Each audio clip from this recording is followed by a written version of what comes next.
Hi, everybody. It's meteorologist Joe Chaffee on this Thursday, and I saw what the weather models did, and I thought it'd be best to uh, go through the analysis of these overnight models because they are actually quite interesting and rather exciting for those of you who want to see uh, some uh, some snow. We'll see if it plays out this way, but uh, first things first is the arrival of cold air, and there's plenty of cold air coming down. There's no question, and please bear in mind this is the time of year we're in. We're still in the first third of December.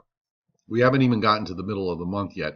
Average highs across, just as an example, in the areas around New York and New Jersey and Pennsylvania into southern Connecticut and the Hudson Valley this time of year are generally in the middle 40s. So to see an air mass come down to take where we have days ahead of us where temperatures are going to have a tough time getting out of the 30s and in some cases getting out of the low to mid 30s. That's a cold air mass for this time of year. I know everybody has like these different measures of expecting Arctic invasions, the likes of which you get maybe sometimes from late December through mid-February. It just doesn't quite work out that way. But here we have the surface map, and we're getting this really decent shot of cold air that comes in. Certainly going to be colder going into this weekend than what we just went through a few days ago, a day or two ago, with just marginal cold air that we were able to generate some snow and sleet out of it, which was a surprise. But anyway, what the GFS does is we come into Sunday. There's a weak lead low that moves out of the plains. You can just barely find it. It's right here, and there's just a little bit of moisture with it, with some light snows that move through parts of Pennsylvania, New York State. It even shows a little measurable snow along the coast. This would be Sunday morning. Looks like there's like a little bit of a front in here somewhere, but no matter. It's a weak system. And then there's a second system that comes out for Monday. And you can see what the model does. It begins to produce overrunning precipitation. It has a high up in New Brunswick that's kind of anchored in. This is probably still in response to the fact that the North Atlantic oscillation is still a little negative, and that's kind of helping to hold the cold air in. So it brings a wave into southern Ohio, and you start to see the isobars stretch. So as a result, what happens is you get this secondary low that forms right in there, and then that moves on to the northeast. The system that's shown here is weak, and we have another system back here coming out of the Rockies, if this is correct, because there are variations to this solution that we're going to have to look at. And then that low moves away. We get some snow out of this, and I'll show you on the snow map for the GFS. It actually produces, and I'll get very tight here, and you have to look at these things with a grain of salt, because these models with the snow map sometimes don't work out too well, but it generates a fair amount of snow through Monday across much of northern New Jersey, even down to the coast of New York City. Long Island produces several inches, an inch or two in central and south Jersey, and this band of what looks like 4 to 8 inch amounts from Rhode Island and Connecticut through much of interior New York and in through Pennsylvania, even in southern Pennsylvania, producing 2 to 3 inches of snow with this lead wave. Now, after that, what the GFS does, and we'll go back to the precip map here, and we'll show you, as that wave moves out, this second system that's coming out of the Rockies. Now, behind that is Arctic air.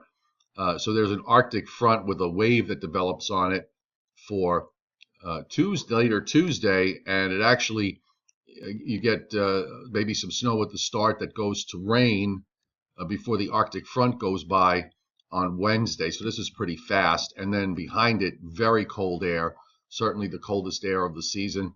This is an air mass that's going to send temperatures down quite low throughout much of the Northeast. And in fact, that cold air goes all the way down into Florida. And we stay cold. And then after that, Here comes another one that the model wants to take up into the Ohio Valley. Again, those stretched isobars, some snow at the start. Now I'm going to just say that, it could very well be overdone.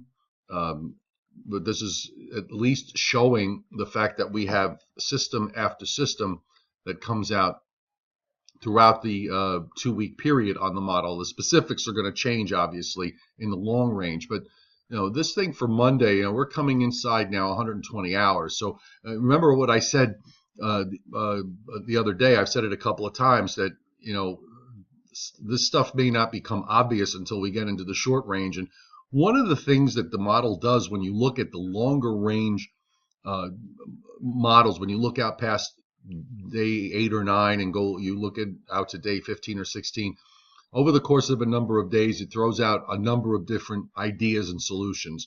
Storms appear, then they disappear. They're in one position, then in another. And then what winds up happening is at some point, the models grab onto one of those solutions that it shows 10 days before. So that is what we're seeing, because this is sort of like what the model was doing at one stretch back last week. Now I'm going to switch to the Canadian model because it has a different idea. It's kind of similar, but there's a distinct difference. It brings out, it kind of has that weak piece, but you can barely find it here for Sunday morning. But it really ejects out a much stronger piece that comes out for that second, the waves, the double wave structure. So it has a deeper low that goes up into northwestern Ohio. You still see these stretch isobars as it tries to redevelop off the New Jersey coast, and then eventually moves to the northeast, where it actually generates an area of ice here, if that's right, because cold air does try to wedge down and gets trapped. The recent experience of the models, to me, says that the depth of this system is probably overdone. I don't want to discount it because it is a solution. Unlike the GFS, the Canadian pretty much keeps that Arctic front as a sort of in a way. It comes in a little differently later along about Wednesday, because it generates another wave on it and brings it through here Wednesday night into Thursday. So it's a little slower with the Arctic air. It's also not as deep a cold air mass as the GFS has it. And the Canadian tends to be a bit squirrely in its solutions anyway. But even going forward, it has yet another system that comes out at the end of the period. So let's look at the upper air to show you. And by the way, let's, before we even do that, let me show you the snow maps with this. And let me just back it up so we can go into the beginning of the week. I mean, even this model does generate some snows. It's just that it's a little warmer because of the deeper low, so those snows are further north, but it does bring some significant snows to certainly the interior northeast. Now, when we look at the upper air, because this is important, and I'm going to switch over, we'll go to the wider view of the U.S., and let me just switch back to the GFS model now, and you can take a look at this and what it does. See, what the GFS does is, as we go through the weekend, so here's that first cold shot as represented by the winds at 500 millibars, or 18,000 feet roughly. That goes by, and then we go into Sunday night. Here's Sunday. Now here's this weak lead system. You can kind of pick out that kink there in the flow, and that's what produces. You can barely find it. And that's why the GFS keeps it weak. But now you have all this energy with the Arctic air, and you can pick out the polar vortex there near Lake Winnipeg.